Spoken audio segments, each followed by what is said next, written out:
Hello everyone, welcome again in this YouTube channel of Engineers Classes for You।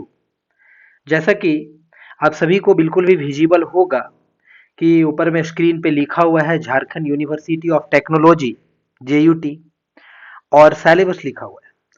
तो देखिए actually में इस video session में जो हम डिस्कस करेंगे वो complete third semester mechanical engineering का जो झारखंड यूनिवर्सिटी ऑफ टेक्नोलॉजी का सिलेबस है उसको कंप्लीटली डिस्कस करेंगे। तो आप वीडियो में बिल्कुल भी बने रहें और साथ ही साथ यहाँ पे ये आपको बतलाने का कोशिश करेंगे कि आखिरकार थर्ड सेमेस्टर का कितना इम्पोर्टेंस है। थर्ड सेमेस्टर हमको कितना ज़्यादा मतलब बढ़िया से पढ़ना चाहिए। अ, यदि हम बहुत ढंग से इसको थर्ड सेमेस्टर को कवर अप करते हैं, बहुत बढ़िया से मन लगा करके पढ़ते हैं, तो आगे आने वाले सेमेस्टर में इसका क्या इम्पोर्टेंस होगा, कितना ज़्यादा बेनिफिट होगा। क्योंकि आप डिप्लोमा कर रहे हैं तो ये ज़रूरी होता है। एक्चुअली में बातें करें तो हर एक सेमेस्टर का इम्पोर्टेंस होता है ना? जितना भी आप पढ़े फर्स्ट सेमेस्टर, सेकेंड सेमेस्टर, उसके बाद अभी थर्ड में आए हैं, तो इम्पोर्टेंस तो सभी सेमेस्टर का है।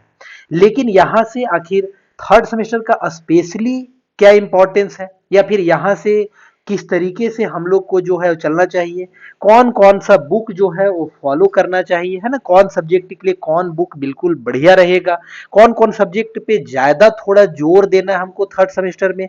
क्योंकि आप आगे आने वाला समय में ऑब्वियस है कि आप डिप्लोमा कर रहे हैं तो सभी का चाहत होगा कि जूनियर इंजीनियर बने, है ना? उसके आगे तो असिस्टेंट इंजीनियर, उसके आगे आगे फॉरवर्ड तो जिंदगी भर करते ही रहना है। तो हर एक चीज को इस वीडियो में आपको बताएंगे। तो चलिए अब स्टार्ट करते हैं, है ना? सारे चीज अब बताएंगे, वीडियो में आप बने रहे। देखिए सबसे पहले स्क्रीन के ऊपर में लिखा हुआ दिख रहा है Jharkhand university of technology syllabus है। तो आइए सिलेबस पे थोड़ा हम चलते हैं, है ना? सिलेबस पे चलते हैं और नीचे की तरफ देखिए यहाँ से आपका सिलेबस स्टार्ट होता है। देखिए ये थर्ड सेमेस्टर का सिलेबस है ना? बहुत बार आपको बता चुके हैं ऑलरेडी हम। तो डिप्लोमा में टोटल यदि बातें करें कि टोटल कितना सेमेस्टर होता है, तो टोटल जो है वो 6 सेमेस्टर होता है। सभी को ये बात मालूम होगा कि टोटल सेमेस्टर का बात किया जाए तो टोटल सेमेस्टर कितना होता है, 6 होता है डिप्लोमा में। और बीटेक में जो है बैचलर इन टेक्नोलॉजी, उसमें आपका 8 सेमेस्टर होता है यदि आप रेगुलर डिग्री करते हैं। और डिप्लोमा में रेगुलर डिग्री करने वालों के लिए 6 सेमेस्टर होता है। और फिर जो लेटरल एंट्री लेते हैं उन लोग का जो है वो आपका 4 सेमेस्टर होता है। तो जो रेगुलर डिग्री करते हैं लेटरल वाले का एंट्री जो है यहीं से होता है, थर्ड सेमेस्टर से होता है। यानी लेटरल जो लेटरल में एंट्री लेते हैं उन लोग को फर्स्ट और सेकेंड सेमेस्टर नहीं पढ़ना होता है ना? और जो रेगुलर करते हैं उनको फर्स्ट पढ़ करके सेकेंड, उसके बाद अभी थर्ड में स्टूडेंट आए होंगे। तो आइए दोनों बारे में आप समझ गए। देखिए हर एक सेमेस्टर में आप जानते हैं फर्स्ट सेमेस्टर भी एग्जाम दिए, वहां भी आपका कितना था टोटल जो पेपर होता है ना, टोटल पेपर, वो टोटल पेपर आप देख चुके हैं। टोटल पेपर जो है वो आपका कितना था, तो 5 था। टोटल थ्योरी पेपर का बात करें ना, टोटल पेपर कैसा, थ्योरी वाला तो कितना था, 5। तो हर एक सेमेस्टर में एक्चुअली में यानी फर्स्ट सेमेस्टर से लेकर के यदि बातें करें लास्ट सेमेस्टर तक, 6 सेमेस्टर तक, तो आपको थ्योरी पेपर जो है 5 थ्योरी पेपर ही पढ़ना है, उससे अधिक नहीं पढ़ना है। 5 ही थ्योरी पेपर पढ़ना, बाकी प्रैक्टिकल सेशनल वगैरह वो तो अलग से हो गया। तो इसमें भी आपका 5 पेपर आएगा थ्योरी का। कौन कौन सा पेपर आएगा ये सब को हम ज़्यादा डिस्कस नहीं करें कि ड्यूरेशन ऑफ सेमेस्टर कितना, 14 वीक्स का। ये सब तो आप समझते हैं कि JUT बहुत परफेक्टली जो है वो चीज़ों को फॉलो नहीं ही करता है, बिल्कुल भी इतना वीक नहीं भी होता है ना? कभी थोड़ा बहुत कम ज़्यादा होता है सेमेस्टर में। जैसे कि अभी आप सेकेंड सेमेस्टर का देखें तो काफ़ी ज़्यादा डिले होकर के एग्जाम हुआ है, और फोर्थ सेमेस्टर का भी अभी एग्जाम हुआ है, वो काफ़ी ज़्यादा डिले होकर के हुआ है लेटेस्ट। तो यहाँ पे देखिए सब्जेक्ट का नाम सबसे पहले है इंजीनियरिंग मैथमेटिक्स, आप 1 पढ़े हैं पहला सेमेस्टर में। इंजीनियरिंग मैथमेटिक्स आप 2 पढ़े हैं सेकेंड सेमेस्टर में। अब जो है एक बार फिर से आप लोग जिनको मैथ में दिलचस्पी लगे या दिलचस्पी नहीं लगता होगा, आप मन लगाइए, ये एक लास्ट मैथ आपको पढ़ना है, यानी कि मैथमेटिक्स 3। इसके बाद फिर मैथमेटिक्स का झंझट जो है वो खत्म हो जाएगा, यानी कि 3 बार मैथ पढ़ना होता है डिप्लोमा में। तो ये मैथमेटिक्स 3 है। एक आपको देखिए यहाँ पे नंबर 1 में दिख रहा है मैथमेटिक्स 3, है ना? इसको हम हाईलाइट कर देते हैं। देखिए मैथमेटिक्स 3,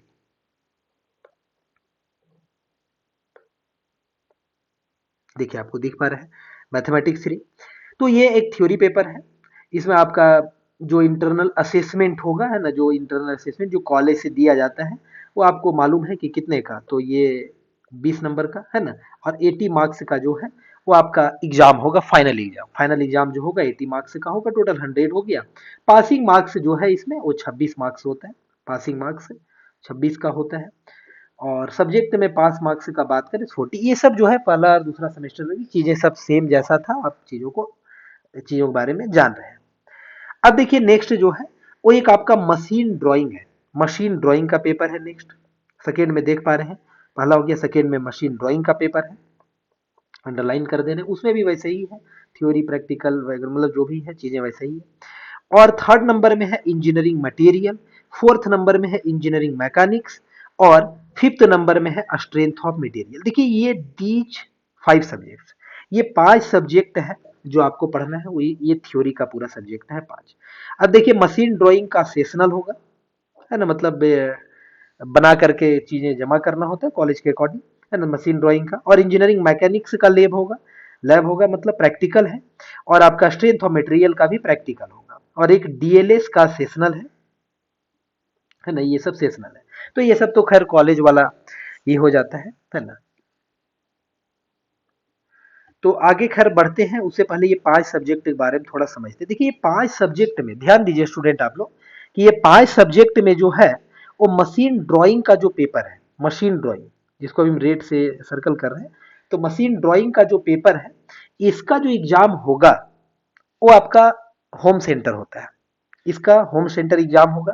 जैसे आप जहाँ भी आपका कॉलेज होगा, जैसे गवर्नमेंट पॉलिटेक्निक रांची हो गया, गवर्नमेंट पॉलिटेक्निक धनबाद हो गया, जहाँ पे भी आपका कॉलेज सिमडेगा साहेबगंज है ना, तो क्या होता है ना कि जो एग्जाम होता है वो एग्जाम ऑब्वियस है कि कहीं अपने सेंटर में अपने कॉलेज में ना दे करके कहीं दूसरे जगह पे देता है।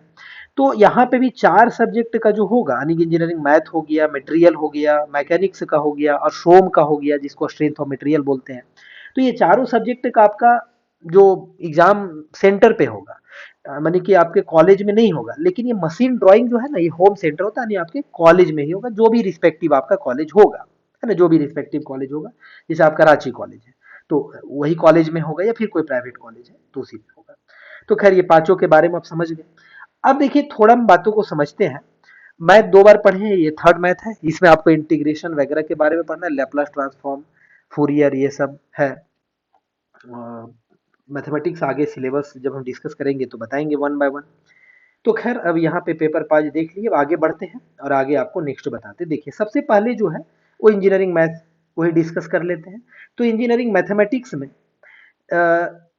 ये जो सिलेबस है काफी बड़ा है एक्चुअली में। यदि सिलेबस का बात करें तो रियली में काफी बड़ा सिलेबस है। अब काफी बड़ा सिलेबस है तो कैसे हमको पढ़ना है, कैसे आखिर इसको कंप्लीट करना है। तो सबसे बेहतर होगा ना कि इसको आप अपने ही लेवल में पढ़ें। देखिए बहुत सारे स्टूडेंट का क्या होता है, किसी इंटीग्रेशन दिया तो ऑब्वियस है कि 12th में भी इंटीग्रेशन है ना, जो आईएससी करते हैं, इंटरमीडिएट इन साइंस। तो जो साइंस बैकग्राउंड से रहते हैं या फिर जो लेटरल एंट्री लिए होंगे उन बच्चों को पता होगा। तो होता क्या है ना कि वहाँ पे जो मैथमेटिक्स में इंटीग्रेशन है या फिर आईआईटी लेवल का जो हो गया, है ना, तो उस लेवल में आपको नहीं जाना है, क्योंकि उतना आपके पास टाइम नहीं है। आप डिप्लोमा कर रहे हैं, लेवल उतना ही तक लेकर के चले, उतना ही तक पढ़े तो बेहतर। आप कहेंगे सर ज्यादा पढ़ेंगे तो क्या, देखिए क्या होगा ना कि कल के डेट में यदि आप जूनियर इंजीनियर का प्रिपरेशन करते हैं, जरूर है ऑब्वियस है कि आप पढ़ रहे हैं तो उसी का आप ये कर रहे हैं।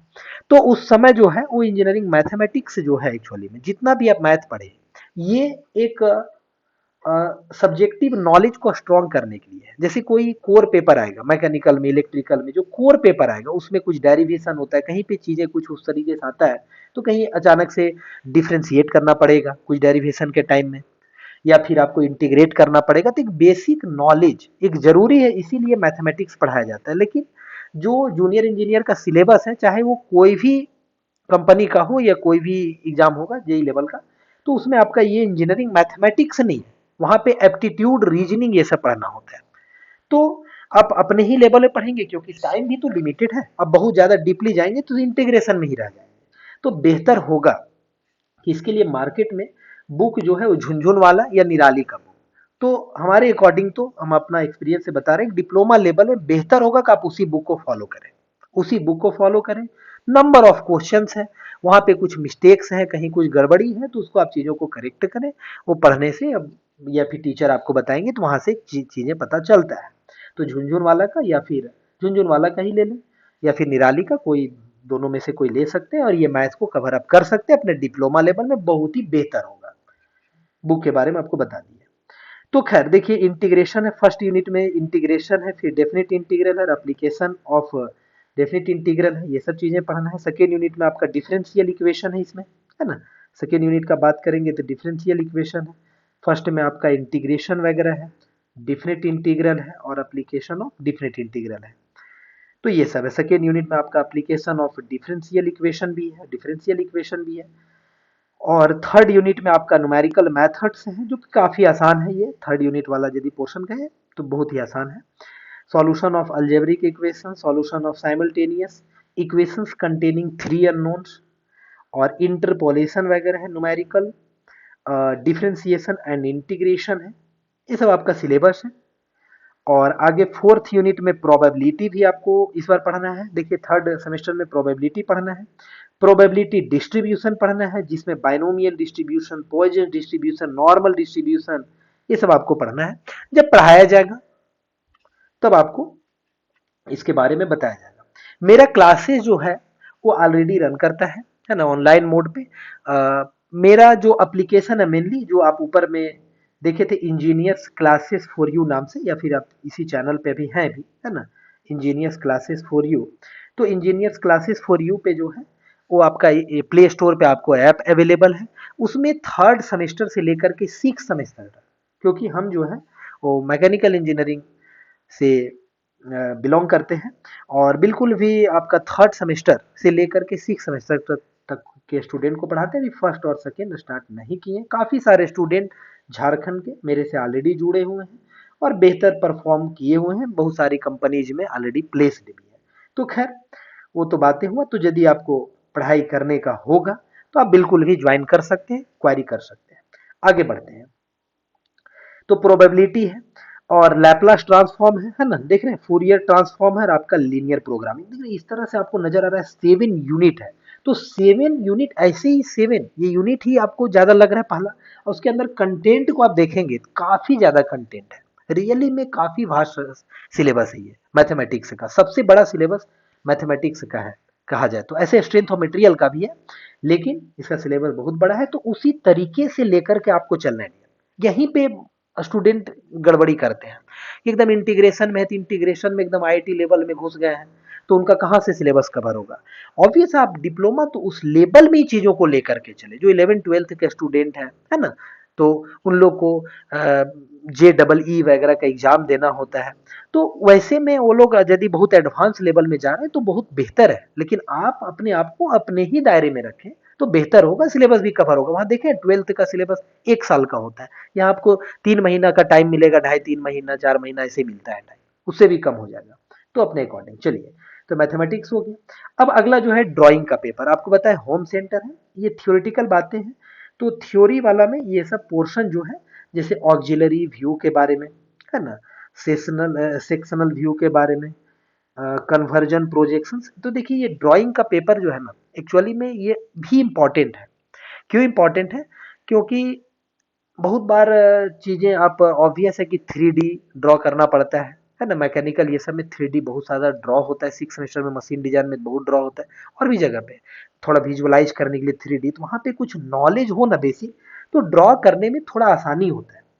तो खैर ये बहुत टफ सब्जेक्ट नहीं है, बहुत टफ सब्जेक्ट नहीं है ड्राइंग का आता है वो, तो उससे आप इसको कवर अप कर सकते हैं। बाकी ये इसको आप बहुत ज़्यादा लोड लेकर के सब्जेक्ट के बारे में ना चलें, क्योंकि आपका ऑलरेडी होम सेंटर होगा।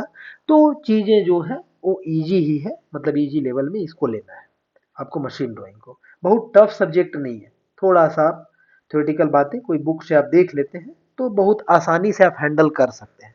ये बहुत टफ सब्जेक्ट नहीं है। बाकी मेरा गाइड तो इसमें मिलेगा। चलिए आगे नेक्स्ट जो है, देखिए जिसमें इसमें यदि किन्हीं को बुक लेने का होगा ना, तो बुक के बारे में हम तो बताएंगे ND Bhatt. ND Bhatt machine drawing का किताब आप ले करके और खुद से सिलेबस देख करके आप चीज़ों को कवर अप कर सकते हैं। क्योंकि ऑनलाइन मोड पे इसको हम नहीं पढ़ा रहे है ना। ऑनलाइन मोड पे यही सब्जेक्ट है 5 में जिसको हम नहीं कवर अप करेंगे, बाकी 4 तो आपको 100% कवर अप होगा और ऑलरेडी अपलोडेड है, ऑलरेडी कवर अप किया जा चुका है। तो खैर ये वाला पोर्शन, लेकिन इसमें आपको हिंट मिल जाएगा। तो ये काफ़ी टफ सब्जेक्ट नहीं है ऐसे, इसमें कुछ आपको ड्राफ्टर वगैरह से ड्रॉ भी करना होगा है ना, जैसे क्वार्टर ज्वाइंट, नकल ज्वाइंट लास्ट में है ये सब। तो ये सब आपको कॉलेज लेवल का है।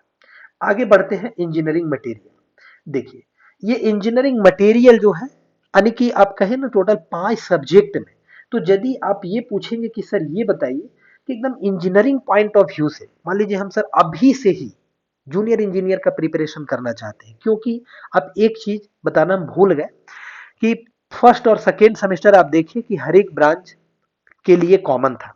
जो भी चीजें आप पढ़ें सब कॉमन बातें पढ़ें, कॉमन चीजें पढ़ें फर्स्ट और सेकेंड सेमेस्टर। लेकिन थर्ड सेमेस्टर से कॉमन नहीं होगा, सबका अपना अपना ब्रांच यहाँ से डिवाइड हो रहा है।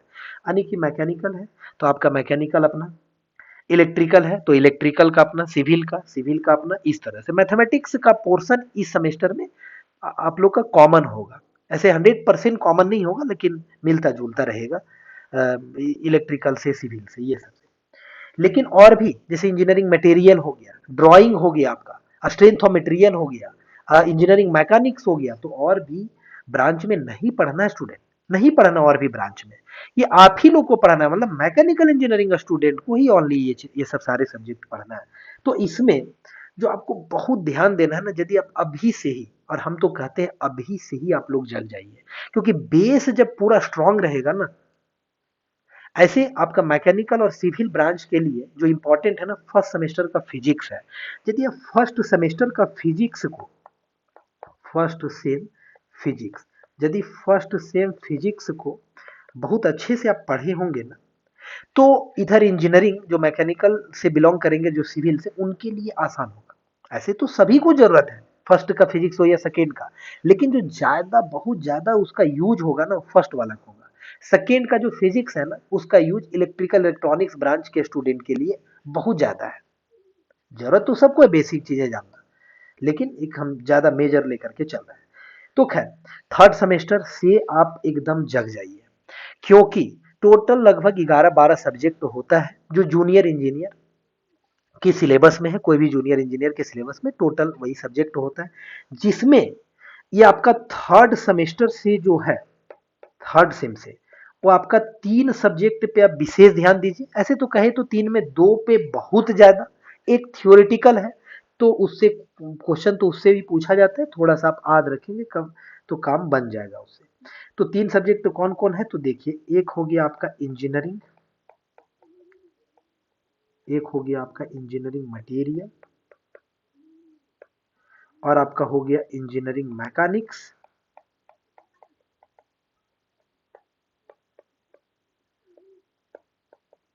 और हो गया सोम। सोम मतलब स्ट्रेंथ ऑफ मटेरियल।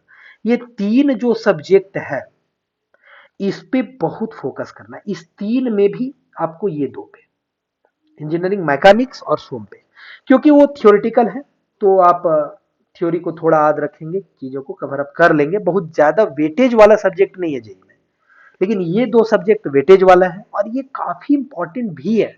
आगे यदि आप इंजीनियरिंग को मूव ऑन करना चाह रहे हैं, आप चाहते हैं हाँ आगे का जो सेमेस्टर आने वाला है 4, 5, 6 ये सब सेमेस्टर, उसमें हमको एकदम बहुत ही आसान लगे, पढ़ने में इंजीनियरिंग में मजा आ जाए, बहुत मजा आए कि हाँ हम इंजीनियरिंग कुछ सीख रहे हैं, तो डियर याद रखिए इंजीनियरिंग मैकेनिक्स और स्ट्रेंथ ऑफ मटेरियल आपको आना चाहिए। यदि ये सब सब्जेक्ट आपको नहीं आ रहा है ना, तो रियलिटी में मैकेनिकल के स्टूडेंट कहलाने लायक आप नहीं है। कोई मतलब ही नहीं है कि आप मैकेनिकल के स्टूडेंट हैं, आप मैकेनिक्स का नॉलेज नहीं है आपको। तो ये सब एकदम प्लीज आप जैसे भी सेल्फ स्टडी करेंगे, किसी और से पढ़ेंगे, मेरे यहाँ पढ़ेंगे, कहीं से भी आप पढ़ेंगे, पर आप इन दोनों सब्जेक्ट में विशेष ध्यान दे करके बहुत अच्छे से इसको कवर अप करेंगे। ये मेरा पर्सनल सलाह होगा आप सभी स्टूडेंट से जो मेरा लेक्चर को अब देख रहे हैं, जो मेरा वीडियो देख रहे हैं। चलिए तो ये दोनों बारे में इंपॉर्टेंस आपको बता दिए हैं कितना है।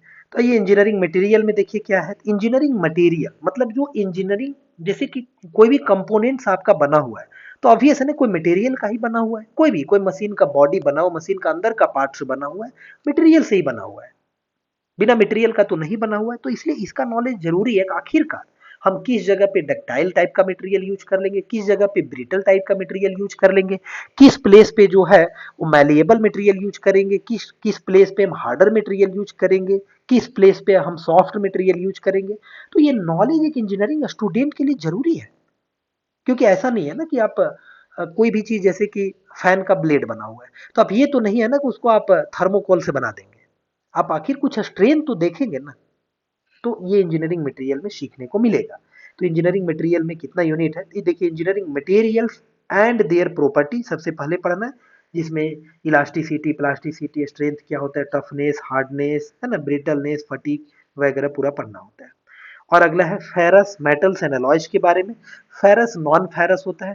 फेरस मतलब जिसमें आयरन का कंस्टिट्यूएंट होगा तो उसको फेरस कहेंगे, जिसमें नहीं होगा आयरन का कंस्टिट्यूएंट उसको नॉन फेरस बोलते हैं, है ना, जैसे एल्युमिनियम वगैरह, कॉपर, ये सब नॉन फेरस हो गया। तो फेरस मेटल्स और उसका एलॉय के बारे में भी पढ़ेंगे। एलॉय मतलब मिश्र धातु, है ना, जो, और ऐसे ही आपका हो गया एलॉय स्टील। फिर नॉन फेरस भी पढ़ना है थर्ड यूनिट में। हीट ट्रीटमेंट ऑफ स्टील पढ़ना है, जिसमें आपका हॉट प्रोसेस, कोल्ड प्रोसेस, ये सब पढ़ना होता है, हीट ट्रीटमेंट। और फिर क्या, नॉन मेटालिक मटेरियल से भी पढ़ना है। नॉन मेटालिक मटेरियल जो कि मेटल नहीं है ना, जैसे प्लास्टिक वगैरह वो मेटल नहीं है ना, तो वही है पॉलीमेरिक मटेरियल्स के बारे में, है ना, थर्मोप्लास्टिक मटेरियल्स के बारे में, थर्मोशीटिंग हो गया, रबर वगैरह के बारे में। तो ये आपका, और एक लास्ट वन यूनिट है, उसमें destructive and non destructive testing करना होता है, इसके बारे में पढ़ना है। डिस्ट्रक्टिव टेस्टिंग क्या होता है, नॉन डिस्ट्रक्टिव टेस्टिंग क्या होता है, ये चीजें के बारे में पढ़ेंगे। डिस्ट्रक्टिव मतलब उसको तोड़ करके टेस्टिंग, डिस्ट्रक्टिव मतलब टेस्टिंग के दौरान वो टूटेगा, सिंपल भाषा में। नॉन डिस्ट्रक्टिव मतलब बिना डिस्ट्रक्ट किए, बिना तोड़े, बिना उसको नुकसान पहुंचाए वैसा टेस्ट, जैसे कि एक्सरे वगैरह होता है ना, गामा रे वगैरह होता है, अल्ट्रासॉन सोनिक वगैरह, ये सब क्या है, रेडियोग्राफी होता है, ये नॉन डिस्ट्रक्टिव टेस्टिंग है। ऐसा तो नहीं ना कि आप एक्सरे में, एक्सरे आप सुने होंगे खैर मेडिकल साइंस में, कि एक्सरे करवाना या फिर अल्ट्रासाउंड करवाना है, क्या उसमें बॉडी का कोई डिस्ट्रक्शन होता है क्या डियर, क्या बॉडी टूटता है क्या, क्या बॉडी खराब होता है क्या, आप कहेंगे नहीं। लेकिन डिस्ट्रक्टिव टेस्टिंग में क्या होगा, जैसे कि हार्डनेस टेस्ट करना है, मान लीजिए कोई ईंट हो गया या कोई मटेरियल है उसका हार्डनेस, तो उसको क्या करना पड़ेगा, हो सकता है उसको आप तोड़ करके देखेंगे, है ना, उस पर टेस्ट करेंगे, टेस्टिंग दौरान वो टूट भी जाएगा, उससे पता चलेगा हाँ ये बहुत हार्ड था, ये कम हार्ड था, ये ब्रिटलनेस ज्यादा था, क्या था। तो खैर, destructive and non destructive testing, इसके लिए बुक का बात करेंगे ना, तो बुक, हम तो बेहतर सा बुक, देखिए ये ओपी खन्ना की किताब आप ले सकते हैं। ओपी खन्ना आगे के लिए भी होगा। और यदि बस सेमेस्टर पॉइंट ऑफ व्यू से और उस तरीके सब चीजों को देखना चाहते हैं, ऐसे है कंटेंट बढ़िया ही है, तो निराली का, बहुत लोग बोलते हैं निराली में गड़बड़ी, लेकिन वैसा कुछ नहीं है, बहुत इंप्रूवमेंट है। निराली का आप ले सकते हैं, सारे कंटेंट जो है वो उसमें मिलेगा, एकदम A to Z मिलेगा। यानी कि ये सब बुक जो है ये टेक्स्ट बुक है, ये सब बुक में आपको खोज करके टिक लगाना पड़ेगा, क्योंकि आप सिलेबस से बियॉन्ड जाएंगे तो आप कवर अप नहीं कर पाएंगे ना। आप उतना ही पढ़ने के लिए, आपको ऑब्वियस है कि ये सब टेक्स्ट बुक है, तो यहाँ पे तो पूरा एक्सप्लेनेशन होगा, लंबा चौड़ा होगा, तो आप अपने लेवल में करेंगे, जितना सिलेबस में उसको टिक करके पढ़ेंगे आप। तो ओपी खन्ना बुक से आप टिक करके पढ़ सकते हैं, बढ़िया, बहुत अच्छी किताब है। या फिर आप सिंपली निराली का किताब ले सकते हैं। चलिए अब आगे नेक्स्ट मूव ऑन करते हैं 4 नंबर सब्जेक्ट में, जो इंजीनियरिंग मैकेनिक्स, जो आपको बताए कि भाई इसके बिना जो है वो आपका इंजीनियरिंग अधूरा रहेगा, इसलिए 5 स्टार दिए, 5 क्या 100 स्टार जो देना है दे सकते हैं। इसके बिना इंजीनियरिंग अधूरा है, मुद्दा को समझिए आप, इंजीनियरिंग मटेरियल्स ही सब के बिना, तब ये बहुत अच्छे से आपको आना ही चाहिए। सॉरी, इंजीनियरिंग मैकेनिक्स है ना। तो देखिए इंजीनियरिंग मैकेनिक्स, मैकेनिक्स मतलब एक्चुअली में ये साइंस का एक ब्रांच है, जिसमें फोर्स का स्टडी करते हैं, उसका इफेक्ट के बारे में, बॉडी के ऊपर फोर्स लगेगा तो क्या इफेक्ट होगा, क्या प्रभाव होगा, है ना। तो ये इस तरीके का चीजें हम पूरा इसमें कवर अप करेंगे, काफी बेहतर सा कोर्स इसका अवेलेबल है, रियली बता रहे, अपना 500% दे करके कोर्स को डिजाइन के एक बार आप जरूर विजिट करें, और आप engineers classes for you play store से डाउनलोड करें, और फिर वहाँ पे आप एक बार थर्ड सेमेस्टर में जाएं, स्टोर सेक्शन में, और जरूर वहाँ का फ्री जिसमें लॉक नहीं लगा हुआ है, फ्री किया हुआ, बहुत सारे लेक्चर्स को फ्री और नोट्स को किया हुआ है, हैंड रिटेन नोट्स मेरा एकदम खुद का लिखा हुआ, जो कि क्या बोलते हैं एकदम सिंपल लैंग्वेज में है, जो आपको एकदम समझ में आ जाए, तो है तो जरूर एक बार विजिट करें। आप पढ़े ना पढ़े, एक बार जरूर आप विजिट करें, मेरा सलाह होगा, क्योंकि काफी बेहतर तरीके से चीजों को बनाया गया है। खैर, तो इंजीनियरिंग मैकेनिक्स जो है, इसमें देखिए इंट्रोडक्शन टू इंजीनियरिंग मैकेनिक्स, सबसे पहले इंजीनियरिंग मैकेनिक्स का क्लासिफिकेशन, ये सब के बारे में पूरा पहला यूनिट में पढ़ना है। फिर देखिए अगला यूनिट में फोर्स के बारे में ही पूरा पढ़ना है। तो फोर्स में force and force system, resolution of force, moment, couple.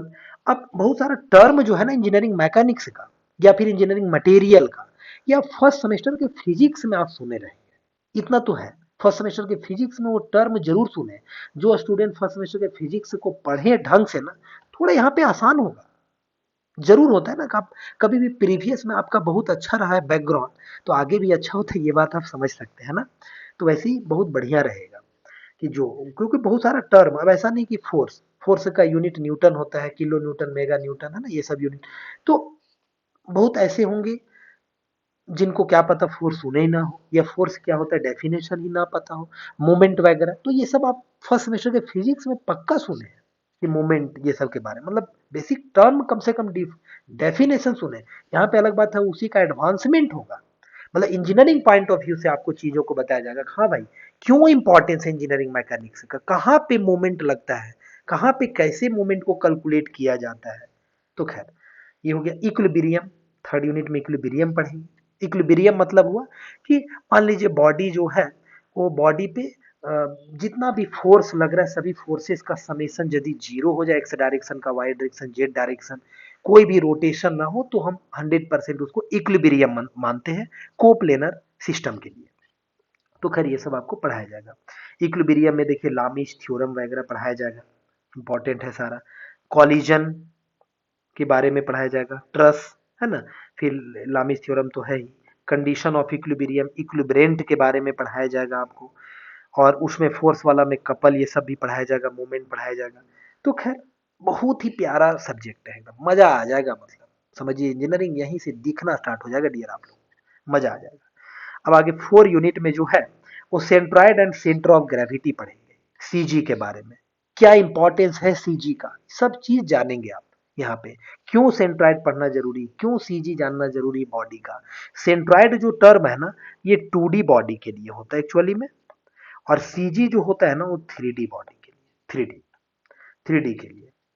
जैसे कि सर्कल, तो सर्कल 2D है, सर्कल का सेंट्रॉइड कहाँ पे होगा, तो सेंटर पे होगा, है ना, सेंटर पे होगा। तो ये जानने से क्या होता है ना, एक तरह से बैलेंसिंग को लेकर के हम लोग को सीजी जानना बहुत जरूरी है। जैसे कि फैन, सीलिंग फैन आप देखें, तो या फिर आप सीलिंग फैन या टेबल फैन भी, तो उसका जो एक्सिस ऑफ रोटेशन है वो कहाँ पे है, ऑब्वियस है कि सीजी पे है ना, सीजी पे ही है, तभी तो बैलेंस वे में पूरा बढ़िया से रोटेट कर रहा है। तो खैर आगे बढ़ेंगे, आगे फ्रिक्शन पढ़ेंगे 5वां यूनिट में, और छठा में सिंपल मशीन्स के बारे में पढ़ेंगे। सिंपल मशीन में आपको लीवर पढ़ाएंगे, types of lever, first type, second type, third type lever, है ना। इसी में पुली के बारे में पढ़ेंगे आप। तो बहुत सारी चीजें सिंपल मशीन्स के बारे में हम लोग पढ़ेंगे, सिंपल मशीन, कंपाउंड मशीन नहीं, सिंपल मशीन। तो इस तरह से टोटल यूनिट का बात करें तो आपका 6 यूनिट है। इसके लिए बुक यदि हम आपको बताएं, तो आप बुक ये तीनों में कोई भी ले सकते हैं, आर के बंसल, डीएस कुमार या आर एस खुरमी, कोई एक ही किताब ले, सब लगभग एक दूसरे जैसा ही होगा। बेहतर होगा आप आर एस खुरमी ले लें, आर एस खुरमी की ही किताब आप लें। टेक्स्ट बुक जो है मार्केट में ओल्ड मिल जाए तब भी, न्यू मिल जाए तब भी, आर एस खुरमी की किताब लें इंजीनियरिंग मैकेनिक्स के लिए। हम यहाँ और भी दूसरा बुक नहीं बोल रहे, टेक्स्ट बुक ही लेने बोल रहे हैं, क्योंकि निराली वगैरह नहीं बोल रहे, क्योंकि उसके पीछे रीजन है कि ये सब आपका जर्नी में हमेशा काम देगा। अब मान लीजिए कभी बीटेक भी करने चले जाते हैं, वहां भी वर्क करेगा। अब जेई का प्रिपरेशन करते हैं आप आगे, और भी कुछ इंजीनियरिंग फील्ड में प्रिपरेशन करते हैं, तो ये सब बुक काफी काम देगा, मतलब जीवन भर रहेगा आपके साथ। तो एक अच्छी किताब आप रख लें तो बेहतर होगा इन सब सब्जेक्ट के लिए। तो आप आर एस खुरमी, डी एस कुमार या आर के बंसल, ऐसे आर एस खुरमी आप ले लें, बहुत बेहतर है। कलरफुल बुक है, और सारा सारा कुछ मिल जाएगा बहुत बेहतर तरीके से, सिंपल लैंग्वेज में उस बुक में है। और सारा जितना भी है टॉपिक, वो सब एक ही किताब में मिल जाएगा आपको, सब चीज। तो खैर, ये तो आपका हो गया मैकेनिक्स के बारे में। अब आइए एक अलग सा प्यारा सब्जेक्ट जिसको भी हम 5-10 स्टार दें तो कोई गड़बड़ी नहीं होगा, स्ट्रेंथ ऑफ मटेरियल। जो कि ये सब्जेक्ट जो है कॉमन है, सिविल इंजीनियरिंग स्टूडेंट को भी ये सब्जेक्ट पढ़ना है। अलग बात है वहाँ पे स्टूडेंट इसका नाम मॉस बोलते हैं, मॉस, मैकेनिक्स ऑफ सॉलिड।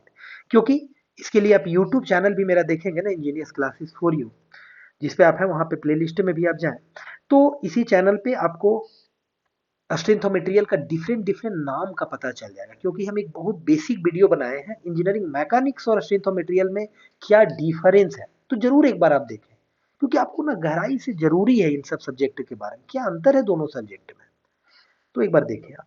तो स्ट्रेंथ ऑफ मटेरियल जिसको मैकेनिक्स ऑफ सॉलिड बोलते हैं, तो स्ट्रेंथ ऑफ मटेरियल बहुत ही प्यारा सब्जेक्ट जो कि एक तरह से आप मैकेनिक्स और ये दोनों एक तरह से मैकेनिक्स ही है, दोनों कहा जाए ना तो ये मैकेनिक्स ऑफ सॉलिड, ये मैकेनिक्स ऑफ सॉलिड है। इसमें हम लोग इलास्टिक बॉडी के ऊपर डील करेंगे इस सब्जेक्ट में। और इंजीनियरिंग मैकेनिक्स वो जो सब्जेक्ट है उसमें जो बॉडी होता है ना वो रिजिड बॉडी होता है, रिजिड बॉडी के ऊपर डील करेंगे। मतलब एक तरह से एज्यूम करें आप कि रिजिड बॉडी, जो भी इंजीनियरिंग मैकेनिक्स में आप चीजें पढ़ रहे हैं, बॉडी बॉडी का जब बात आएगा तो विच टाइप ऑफ बॉडी, तो आप कहेंगे रिजिड बॉडी है, रिजिड बॉडी। लेकिन स्ट्रेंथ ऑफ मटेरियल में जो बॉडी का बात आएगा, हाँ इस बॉडी पे इतना फोर्स लगा, इतना लोड लगा, क्या स्ट्रेस होगा, क्या स्ट्रेन होगा, तो which type of body is here, तो आप कहेंगे हाँ यहाँ पे इलास्टिक बॉडी होगा, है ना। तो इस तरीके से चीजें एज्यूम किया हुआ एक तरह से कहें तो। और खैर उसी के बारे में डील करते हैं, क्योंकि वही एजम्पशंस पे सारी इक्वेशंस स्ट्रेंथ ऑफ मटेरियल का डिराइव किया हुआ है, बॉडी इलास्टिक एज्यूम करके। तो स्ट्रेंथ ऑफ मटेरियल बहुत ही प्यारा सब्जेक्ट है। चाहे बीटेक स्टूडेंट हो, कोई भी इंजीनियरिंग स्टूडेंट जो आपका सिविल से बिलोंग करते हैं और आपका मैकेनिकल इंजीनियरिंग से बिलोंग करते हो, एकदम प्यारा सा सब्जेक्ट है। मतलब कोई ऐसा स्टूडेंट नहीं होगा जो कहेगा हम सोम सुने नहीं है, स्ट्रेंथ ऑफ मटेरियल मजा नहीं आ रहा है, मतलब समझिए इंजीनियरिंग मजा नहीं आ रहा है, रियलिटी तो यही है। मजा इंजीनियरिंग आने का मतलब है इन सब सब्जेक्ट में इंटरेस्ट जग रहा है, मतलब आपको आगे जो है वो बहुत ही बेहतर लगेगा। तो खैर, तो इसमें देखिए इसमें भी कितने सारे यूनिट है। फर्स्ट यूनिट में आपको मैकेनिकल प्रॉपर्टीज ऑफ मटेरियल और स्ट्रेस और स्ट्रेन के बारे में आपको पढ़ना है। बहुत सारे यूट्यूब चैनल में ऑलरेडी हमारा बहुत सारे वीडियो फ्री में वहाँ डला हुआ है। तो ये सब है पहला में, पहला यूनिट में। इसमें कितना यूनिट है, दूसरा यूनिट में है बेंडिंग मोमेंट और शियर फोर्स के बारे में पढ़ेंगे हम लोग। और थर्ड यूनिट में प्रिंसिपल स्ट्रेस है, प्रिंसिपल प्लेन है। फोर्थ यूनिट का बात करेंगे मोमेंट ऑफ इनर्शिया है, जो कि देखिए एकदम ही टोटली डिपेंडेंट जो होगा ना, टोटली, ऐसे तो सच कहा जाए सीजी, सीजी जो है ना मैकेनिक्स में, तो वो सीजी पे डिपेंड करेगा। कहने का मतलब कि यदि आप सीजी वाला चैप्टर मैकेनिक्स का नहीं पढ़े हुए हैं तब तक मोमेंट ऑफ इनर्शिया नहीं पढ़ेंगे। यानी कि एम आई तभी आप पढ़ेंगे जब वहाँ का सीजी कवर अप हो जाएगा, यानी मैकेनिक्स का सीजी कवर अप हो जाएगा। यानी आप चीज़ों को समझिए, यानी 4 यूनिट इसका कवर होगा, तब जाकर के इसका आप 4 यूनिट में आ सकते हैं। उसका पहले कवर करने के बाद, तो कोई भी टीचर कहीं भी पढ़ाता है ना तो उसी तरीके से पढ़ाना ही होता है। तो मोमेंट ऑफ इनर्शिया इसमें पढ़ना है। फिर क्या है, अगला पांचवा यूनिट है जिसमें बेंडिंग एंड शियर स्ट्रेस के बारे में, combined direct and bending stress के बारे में 6 यूनिट में। 7 यूनिट में टॉर्सन के बारे में पढ़ना है, टॉर्सन यानी मरोड़ना, है ना। तो टॉर्सन के बारे में प्योर टॉर्सन इक्वेशन का डेरिवेशन हम लोग पढ़ेंगे। इससे पहले वाला यूनिट पांचवा में प्योर बेंडिंग का इक्वेशन हम लोग डेरिवेशन उसका भी पढ़ेंगे।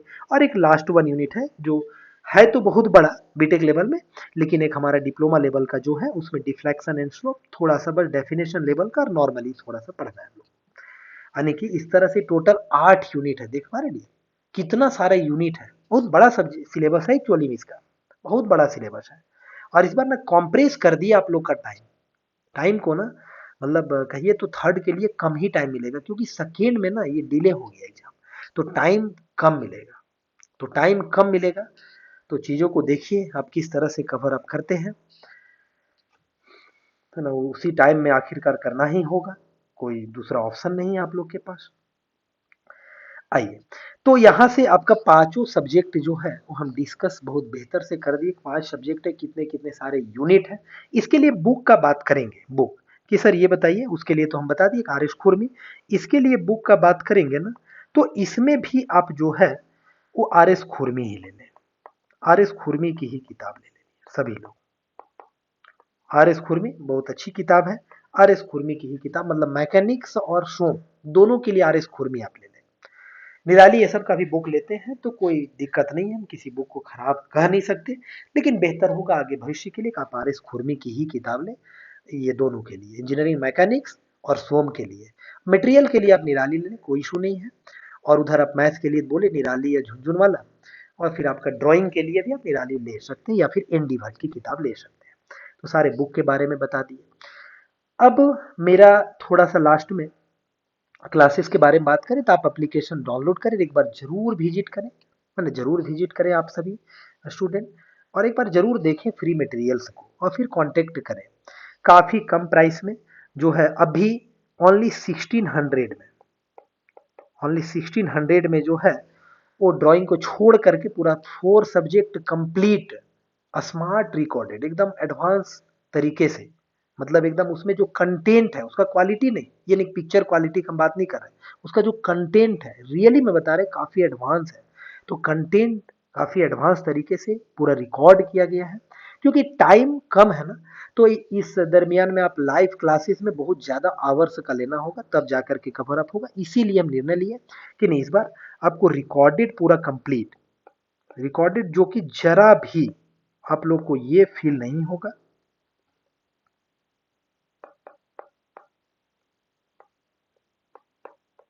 कि हम ऑनलाइन कर रहे हैं, एकदम ऑफलाइन जैसा। बस बशर्ते जो भी स्टूडेंट ले वो पढ़ाई में सीरियस है, सीरियस इन दी सेंस कि ये नहीं कि वीडियो को शो करके देख रहे हैं ऐसे मजे मजे, वो नहीं। आप एकदम प्रॉपर वे में टेबल चेयर लेकर के आप बैठें और मोबाइल को रखें और बढ़िया से उसमें लेक्चर देखते जाएं, जो नोट्स है वो सारे नोट्स को आप अपने राइटिंग में, ये नहीं कि नोट्स दे दिया गया तो फोटो कॉपी करा ले, बिल्कुल भी ये गलती ना करें, चाहे आप कहीं से भी पढ़ें, ये सब गलती नहीं करना है आपको। नोट्स पूरा प्रॉपर वे में आप बनाएं, प्रॉपर वे में अपने राइटिंग में, जो भी आपका राइटिंग है वही आपका जिंदगी बनाएगा डियर। तो उसी में आप बिल्कुल भी नोट्स को प्रॉपर वे में सारे को बढ़िया से बनाते जाएं, जैसे भी आप चीज़ों को करते हैं, और वो नोट्स बाद में पढ़ने में आपको मजा आएगा, अपने राइटिंग में लिखा हुआ रहेगा। तो ये मेरा मानना है, तो आप वो काम जरूर करें, और ढंग से डेली 2-3 घंटा एक टाइम फिक्स करने का हमको पढ़ना है, जैसे कोचिंग क्लासेस जाते हैं ना, वैसे ही आपको एकदम ऑफलाइन जैसा फील लेकर के ऑनलाइन को पढ़ना है। कहीं पे भी प्रॉब्लम आएगा, इसके लिए हम डॉट क्लियरिंग के लिए जो है डॉट क्लियरिंग सेशन, वो आपका वीकली, वीकली जो है वो हम लेते रहेंगे, क्या बोलते हैं, लाइव एकदम लेते रहेंगे। उसमें आप अपना कोई भी सब्जेक्ट का कैसा भी क्वारी को वहाँ पे रख सकते हैं, या फिर आप कहेंगे सर 1 वीक का इंतजार करेंगे क्या, नहीं, जो ग्रुप है हमारा व्हाट्सएप, उस ग्रुप में आप मैसेज छोड़ दीजिए, हमको कभी भी आप कॉल कर सकते हैं। इतना हम स्टूडेंट फ्रेंडली हैं कि आप कभी भी कॉल कर सकते हैं, कॉल करके आप एकदम पूछ सकते हैं कि सर यहाँ पे पढ़ रहे थे लेक्चर नंबर इसमें, ये टॉपिक में हमको ये चीज़ समझ में नहीं आया, तो आपको तुरंत जवाब मिलेगा, या फिर हमको पर्सनली मैसेज कर देंगे व्हाट्सएप पे, कोई न्यूमेरिकल ही हो उसका सॉल्यूशन आपको टाइम निकाल करके दिया जाएगा। ऐसे मेरा मानना है, अभी तक और भी आपके सीनियर्स, काफ़ी ज़्यादा सीनियर्स पढ़े हैं और बढ़िया बढ़िया कंपनी में भी प्लेस्ड है, या फिर कोई बीटेक करने गए हैं, मतलब अपने सीनियर से भी राय ले सकते हैं, है ना, कि मेरे बारे में आप जानकारी, मैक्सिमम सीनियर्स ज़्यादातर झारखंड के कॉलेजेस के मान के चलिए कि मतलब जानते ही होंगे, क्योंकि कहीं न कहीं हम पढ़ाने में दिलचस्पी रखते हैं, कहीं न कहीं अच्छा देने का ही कोशिश किए, इसमें स्टूडेंट का पूरा सपोर्ट रहा है। आप लोग भी सपोर्ट करें, बहुत बढ़िया होगा आप लोग के लिए भी, और हमारे लिए भी पढ़ाने में भी बढ़िया लगेगा। तो चलिए मिलेंगे कोई और लेक्चर के साथ। Happy learning, all the best. यदि चैनल पे नए होंगे तो ज़रूर आप सब्सक्राइब कर लीजिए, क्योंकि यहाँ पे ये मैकेनिकल इंजीनियरिंग का चैनल है, तो यहाँ पे वीडियो लेक्चर्स जो है वो कंटिन्यूअसली आपका अपडेट होता रहता है, हर एक तरह का चीज़ें अपडेट होता रहता है, तो आपको वो सब मिलता रहेगा। तो आप ज़रूर चैनल को सब्सक्राइब कर लीजिए। आपको कुछ भी वैसा लगा होगा तो आप ज़रूर कमेंट में तो अपना प्यारा सा कमेंट रखें कि कैसा इन्फॉर्मेशन आपको मिला। Thank you, thank you, thank you and all the best, thank you.